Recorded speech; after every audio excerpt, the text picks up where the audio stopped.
हर हर महादेव। आज मैं तीज व्रत की कथा सुनाने जा रही हूँ। व्रती को चाहिए कि सूर्य निकलने से पहले उठकर सर्वप्रथम भगवान शिव का ध्यान करें। उसके बाद शौच आदि, स्नान तथा संध्या पूजन आदि से निपटकर उस स्थान पर जहाँ उन्हें शिव पार्वती का पूजन करना हो, उनकी कथा सुननी हो, केले के पत्तों से बंधन बार आदि सजाकर मंडप को सजा देवे। इसी स्थान पर वे अपने आत्मीय बंधु जनों के साथ बैठकर अपने गुरु हेतु स्वच्छ उत्तम आसन बना दे। तदुपरांत हाथ में जल और कुश लेकर ओम अध्येत्यादि से अहं करिष्यते तक का संकल्प वाक्य पढ़कर मन से संकल्प करें। उसके बाद हाथ में फूल अक्षदादि लेकर मंदार माला नामक मंत्र के उच्चारण से पार्वती जी को ध्यान करें। आगच्छ देवी तथा राज सौभाग्य दे आदि मंत्रों का भी आचमन करावे। मंदाकिनी मंत्र से पार्वती जी को पंचामृत से स्नान कराने के बाद शुद्धोदक स्नान भी करावे। फिर वस्त्र युग्म नामक मंत्र से पार्वती जी को सुंदर वस्त्रों का जोड़ा धारण करावे। चंद नेन नामक मंत्र से चंदन का टीका लगावे। रंजिते इस मंत्र से अक्षत चढ़ावे। माल्यादिनी नामक मंत्र का उच्चारण कर मल्यार्पण करें। चंदना गुरु इस मंत्र से उनके समक्ष धूप जलावे। त्वं ज्योति इससे दीप दिखावे। नैवेद्यम कहकर नैवेद्य चढ़ावे। ईदम फलम इस मंत्र से फल चढ़ावे। पुंडी फलम इससे पान, सौभाग्य इससे प्रार्थनादि करें। पूजनादि के बाद कथा श्रवण करें। सूत जी कहते हैं कि मंदार माला से शिव पार्वती जी के केश सुशोभित हो रहे हैं तथा जो शिव जी मुंडमाला से अलंकृत हैं, जो पार्वती जी अत्यंत दिव्य सुंदर वस्त्रों को धारण किए हुए हैं तथा जो शिव जी दिगंबर अर्थात वस्त्रहीन हैं, ऐसी शोभा वाले युगल पार्वती जी तथा शिव जी के आगे में महेश्वर सदा नतमस्तक रहते हैं। मैं नमन करता हूँ। मन भावन कैलाश पर्वत के शिखर पर बैठी हुई पार्वती जी कहती हैं कि हे परमेश्वर, आप हमें कोई ऐसा अनूठा गुप्त व्रत या पूजा मंत्र बता देवे जो सब धर्मों की अपेक्षा सरल हो तथा जिसमें श्रम भी थोड़ा कम करना पड़े और फल श्रम से अधिक मिले। नाथ, यदि आप मुझ पर कृपालु हो तो कृपया ये विधान मुझे बतावे। हे प्रभु, कृपया बतावे कि किस तप, व्रत या दान से आप जैसे परमेश्वर जो अनादि अनंत हैं हमें प्राप्त हुए हैं। सुनकर शिव जी ने कहा कि हे देवी, मैं तुम्हारे प्रणय में आसक्त हो तुमको एक ऐसा व्रत बताता हूँ जो केवल मेरा है और गोपनीय है। जैसे नक्षत्रों में चंद्रमा, सब ग्रहों में सूर्य, वर्णों में ब्राह्मण, देवताओं में विष्णु, भगवान, नदियों में गंगा, पुराणों में महाभारत, वेदों में सामवेद और इंद्रियों में मन श्रेष्ठ है तथा अब मैं तुम्हें एक ऐसा व्रत बताने जा रहा हूँ, इसे तुम ध्यान से सुनो। मैं ऐसा व्रत बताऊंगा जिसका उल्लेख पुराणों, वेदों और स्मृतियों में किया गया है। इसे तुम मन लगाकर सुनो। जिस व्रत के प्रभाव से तुमने मेरे अर्धासन को प्राप्त किया है, मैं तुम्हें वही बताऊंगा, क्योंकि तुम मेरी प्रियतमा हो। शुक्ल पक्ष की तृतीया तिथि को भाद्रपद मास में हस्त नक्षत्र से युक्त उसके अनुष्ठान से नारियों को पाप कर्मों से मुक्ति मिल जाती है। हे देवी, आज मैं तुमसे सबसे पहले हिमालय पर इस व्रत का पालन किया था उसके बारे में तुमसे कहूँगा। पार्वती जी ने पूछा कि हे नाथ, आप ही के श्री मुख से यह सुनना चाहूंगी कि मैंने उस समय यह व्रत क्यों किया था। शिव जी बोले, भारतवर्ष के उत्तर दिशा की और समस्त पर्वतों में श्रेष्ठ हिमवान नामक पर्वत है। उसके आसपास विभिन्न प्रकार की भूमियां हैं, साथ ही विविध वृक्षों से आच्छादित है। वह भूमि इन वृक्षों पर तरह तरह के पंछी, पशु बसेरा बनाए हुए हैं। गंधर्वादी के साथ वहां जाकर अनेकों देवगण सिद्धि प्राप्त करते हैं। साधु, जनचारण और पंछियों के समूह हमेशा प्रसन्नचित्त हो विचरण करते हैं। वहाँ गंधर्व लोग गायन करते हैं और अप्सराएं नर्तन करती हैं। पर्वतराज के शिखरों पर अनेक प्रकार के स्फटिक रत्न और बेदूर, यमनी आदि की अनेक खाने हैं। वह पर्वत बहुत ऊंचा है, इतना ऊंचा है कि वह अपने मित्र के घर की तरफ समझकर आकाश का स्पर्श कर रहा हो।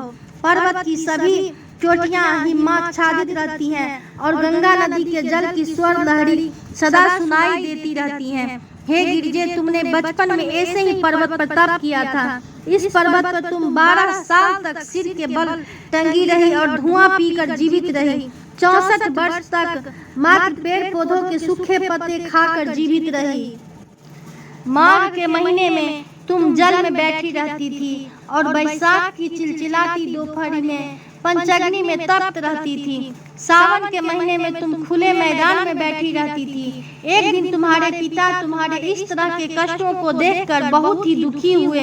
उन्हें बड़ी चिंता हुई कि ऐसे में मैं अपनी कन्या का हाथ किसके हाथ में दूं। तभी नारद जी आए। वास्तव में मुनिवर नारद जी तुम्हें देखने ही गए थे। नारद जी को देखकर हिमवान ने अर्घ्यपाद्य आसन आदि देकर उनकी वंदना की और कहा कि हे स्वामी, आप यहाँ किस हेतु आए हैं? मैं धन्य हुआ, आपका आना मेरे लिए बड़ा शुभ है। नारद जी बोले कि हे पर्वतराज, सुने, मुझे विष्णु भगवान ने भेजा है, इसलिए आपके पास आया हूँ। आपका कर्तव्य है कि अपनी कन्या रत्न को किसी योग्य वर को सौंप दे। ब्रह्मा, विष्णु और शिव, इन तीनों में भगवान विष्णु के समान योग्य वर कोई और नहीं हो सकता। अतः मेरी माने तो अपनी कन्या भगवान विष्णु को प्रदान कर दे। पर्वतराज बोले कि भगवान विष्णु ने स्वयं मेरी कन्या को ग्रहण करने की इच्छा व्यक्त की है और आप यह संदेश लेकर आए हैं, तो मैं अवश्य उन्हें अपनी कन्या दूंगा। पर्वतराज के ये वचन सुनकर नारद मुनि तुरंत आकाश में विलीन हो गए। वे भगवान विष्णु के पास गए और पीत वस्त्रधारी तथा शंख चक्र गदा से सुशोभित थे। वहां पहुंचकर नारद जी ने करबद्ध हो भगवान विष्णु को सारी बातें बताई। भगवान विष्णु से कहा कि हे देव, सुनिए, मैंने आपका विवाह पक्का कर दिया है। उधर हिमालय पार्वती जी के सम्मुख आ गए और उनसे बोले कि हे पुत्री, मैंने तुम्हें विवाह भगवान को विष्णु को समर्पित कर दिया है। ऐसे में पिता के श्रवण कर तुम बोलने लगी, उत्तर नहीं दिया और अपनी सखी के पास चली गई। फिर भूमि पर गिरकर तुम दुखाद्र हो रोने बिलखने लगी।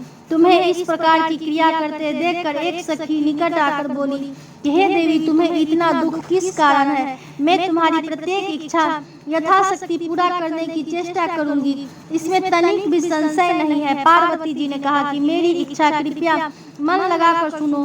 मैं केवल शिव जी को ही अपना पति के रूप में देखती हूँ और इच्छा रखती हूँ। मेरा यह वचन असंदिग्ध है। मेरे इस विचार को मेरे पिता ने मानने से इनकार कर दिया है, अतः मैं अपनी देह का त्याग करने की इच्छा करती हूँ। पार्वती जी के दुख भरे वचन सुनकर उनकी सखियों ने कहा कि आप देह त्याग न करें, अपितु किसी ऐसे वन को प्रस्थान करें जिसके विषय में आपके पिता अनभिज्ञ हो। सखियों के वचन सुन तुम ऐसे ही वन को चली गई। दूसरी ओर तुम्हारे दुखी पिता तुम्हें प्रत्येक गृह में ढूंढने लगे।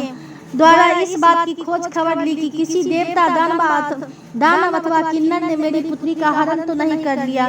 तब उन्होंने सौगत ही सोचा कि मैंने नारद जी से प्रतिज्ञा की है कि मैं अपनी पुत्री विष्णु भगवान को दे दूंगा। ऐसा चिंतन करते करते हिमवान को मूर्छा आ गई। गिरिराज को इस अवस्था में देखकर सब लोग चित्कार करने लगे। जब उन्हें चेतना आई तो सभी लोग पूछने लगे कि हे गिरिराज, आप क्यों मूर्छित हो गए? कृपया करके कारण बतावे।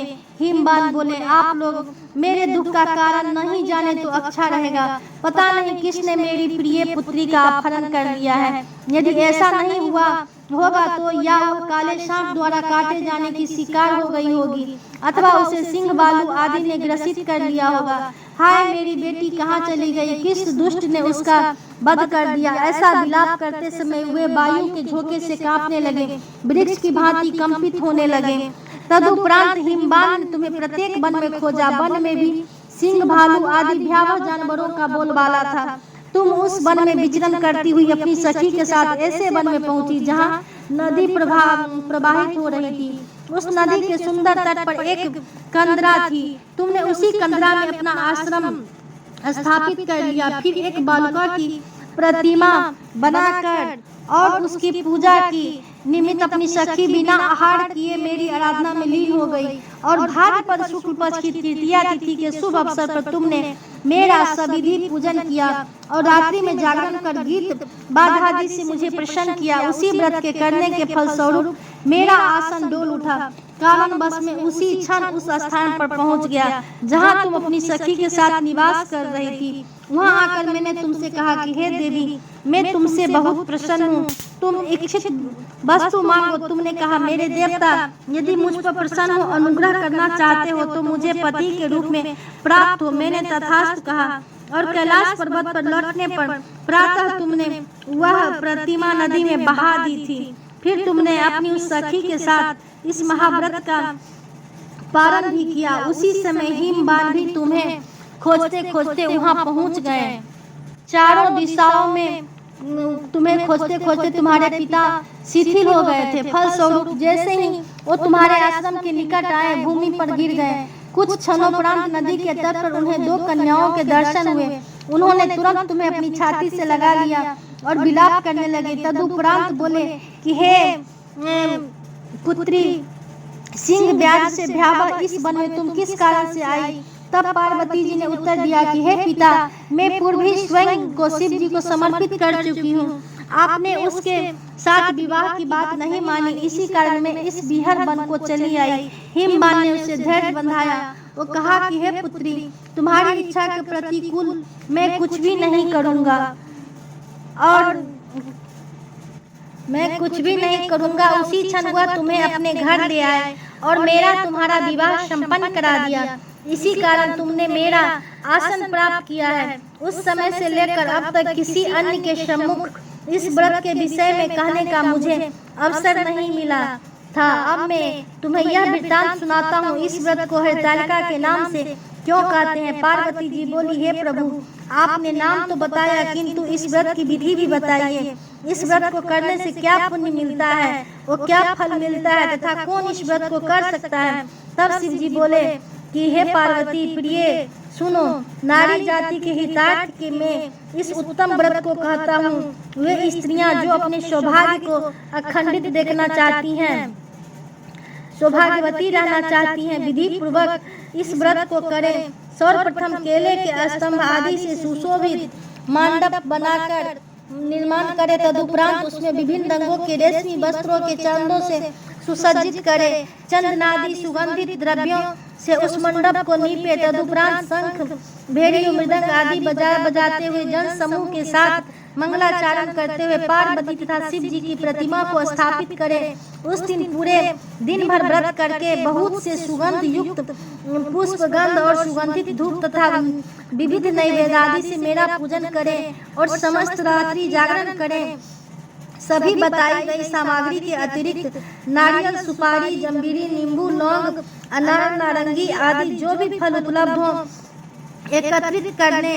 उस ऋतु में जो भी फल फूल उपलब्ध हो उन्हें खास तौर से रखें। तदुपरांत धूप तथा दीप आदि से सज्जित कर निम्न मंत्रों द्वारा में उच्चारण करके आराधना करें और श्री शिवाय नमस्तुभ्यम का जाप करें, नमः शिवाय का जाप करें और शिव रूपिणी यहाँ से लेकर प्रसन्ना, भव, पार्वती तक के मंत्रों का उच्चारित करके वंदन करें। इसका अर्थ है कि हे शिवे, शिव रूपिणी मंगले, सब संपदाओं की दात्री देवी, हे शिव रूपी आपको नमस्कार है। हे शिवे आपको सर्वदा नमस्कार है। हे ब्रह्म रूपिणी आपको नमस्कार है। हे जग को धारण करने वाली आपको नमस्कार है। हे शेर पर सवारी करने वाली, विश्व के भय से भयभीत मेरे जैसे दरिद्र की रक्षा करे। इस इच्छा को पूर्ण करने हेतु मैंने आपकी आराधना की है। हे पार्वती, मुझे राज्य तथा सौभाग्य प्रदान करे, मुझ पर कृपा दृष्टि रखें। ऐसे बोलकर राज सौभाग्य देने की कृपा करें। उसके हे पार्वती तथा शिव जी की पूजा करें। उसके बाद दत्त चित्त हो विधि से कथा श्रवण करें। कथा ब्राह्मण को वस्त्र आदि गौदान तथा स्वर्ण आदि प्रदान करें। स्त्री पुरुष दोनों मन लगाकर एक साथ आराधना करें। तदंतर वस्त्र आदि जो भी हो उसका संकल्प करें। हे देवी, जो भी नारी इस विधि से मेरी आराधना करती है सब पापों से मुक्ति मिलती है तथा वह 7 जन्मों तक सुख सौभाग्य को प्राप्त होती है। लेकिन जो नारी तृतीया तिथि को वस्त्रादि न करके भोजन या खान पान करती है वह 7 जन्मों तक बंध्या रहती है और पुनः पुनः वैधव्य को प्राप्त होती है। वह सदा दरिद्र रहती है, उसे पुत्र शोक में क्षुब्ध रहना पड़ता है।